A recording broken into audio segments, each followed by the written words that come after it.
It's raining. I was supposed to shoot today. What's up, guys? Welcome back to the New 52, a channel that is all about encouraging and empowering you to try new things. My name is Josh, and this week we're going to be doing a continuation of not last week but the week before, when we talked about building a new business, doing something, starting a business from the ground up. This hasn't been just one event. Andrea and I have been actually starting to build our business from the ground up for quite a while, and there are some things we've already learned that work and some things that we've learned might not work as much. And I just wanted to kind of use this week as kind of a debrief for you, so that if you're ever curious or if you're ever wanting to start your own side business, you can maybe learn from some of our wins and some of our losses. And needless to say, we're not the experts on this stuff, so there might be some things that we've experienced that don't happen for you, or some things that we haven't experienced that do happen for you. I think that one of the best things I can start out with is that if you're interested in starting a business, you don't need to be afraid of that. We talked about that a couple weeks ago. There is so much opportunity going on right now. We know of quite a few of our friends who have started their own little side businesses just to make some extra money. Okay, so let's talk about some things that have really succeeded for us. One thing that we've learned is that instead of taking hours and making mistakes and failing and just being really kind of prideful and not actually asking for help, we've gone to other people who have gone before us, specifically in our area. So for us, we're starting a photography business. And so we've actually gone to other people who've already started photography businesses from scratch, and we've sat down with them. We've bought them coffee. We've sat down and said, can you tell us what you've learned? And can you tell us what not to do?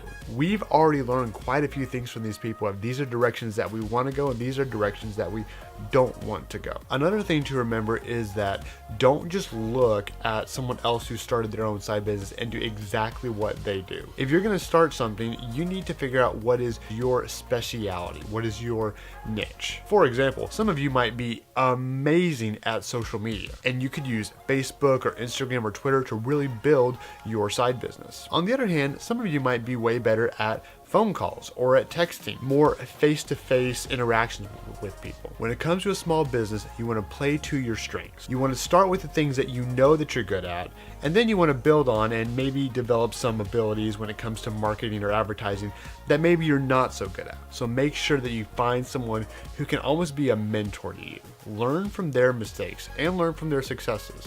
It will save you a whole bunch of time. It will save you so much time. Second off, I would say don't be afraid to be willing to invest a little bit monetarily into your small business. Many small businesses aren't just going to be able to start from nothing. There is going to be a little bit of an output.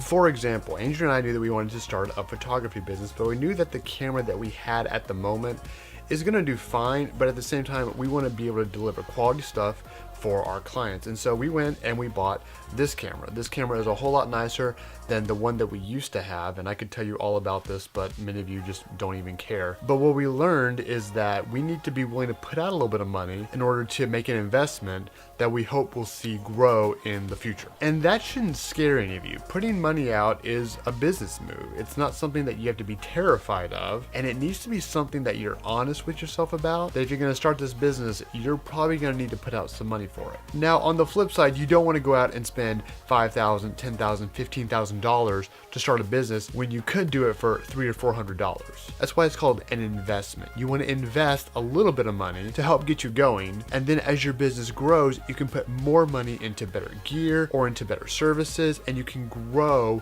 step by step that way instead of going into debt right at the start. I think another area that people sometimes get caught on is thinking that the talents that they have aren't business related. And I agree, there are some abilities that people have that just aren't business related. But instead of talking about photography for this, I want to take Andrea's other business that she does sometimes, which is more so sign making or coaster making. Andrea does a phenomenal job at freehand painting signs or freehand wood burning coasters and then selling them to people. She has a natural ability to draw it. She was able to take that, make a little bit of an investment with buying the wood burner, and now she's able to make coasters for people and then sell them to others at a pretty good price. If you don't know something that you think that you're good at, ask a friend around you, ask your parents, ask someone who you trust and say, hey, is there anything that you see that I have, any talents or any abilities? Or maybe you already have the supplies that you could go ahead and start doing stuff and start to make a business that way. Or maybe you're doing something as a hobby right now, but you've been getting pretty good at it. And so you kind of want to take the next step, and maybe you want to start asking people for money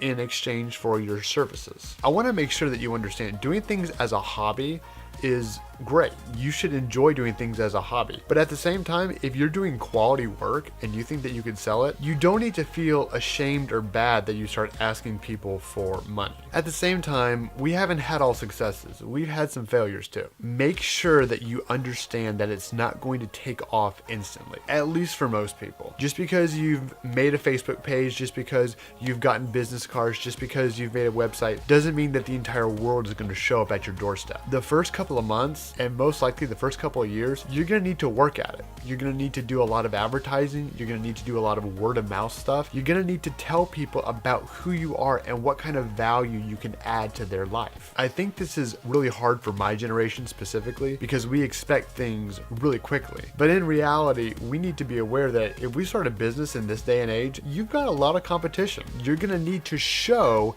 that you have quality stuff. You need to show that you can give value to someone in order for them to spend money. And sometimes that can take a while for people to trust you on that, but don't be discouraged. Every single business that's out there started right where you're at. They started small, they started most of them in a garage somewhere, but as they were consistent and as they kept working and kept improving and kept trying new things, they were able to grow and do amazing. Make sure that Google is your friend, especially when it comes to the nitty-gritty of your business. You know the craft that you like to do and you know what you want to make a business on, but don't be afraid to go to Google for contracts or for invoices or for templates for documents that you need for your business. You don't want to get stuck in an area where you give a service to someone and then you don't get anything back. Google is a big help on this. And frankly, you can also ask that mentor that we talked about earlier about all the little nitty-gritty things that you won't think about when you start your business. There's gonna be things that you're gonna forget, but don't view the things that you forget as failures. View them as ways that you can grow,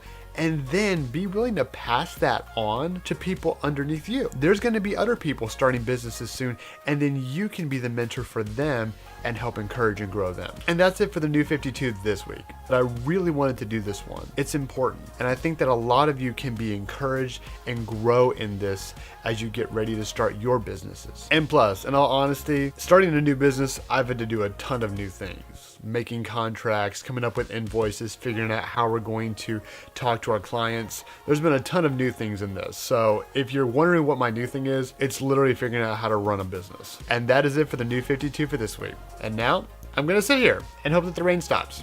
Probably not gonna happen.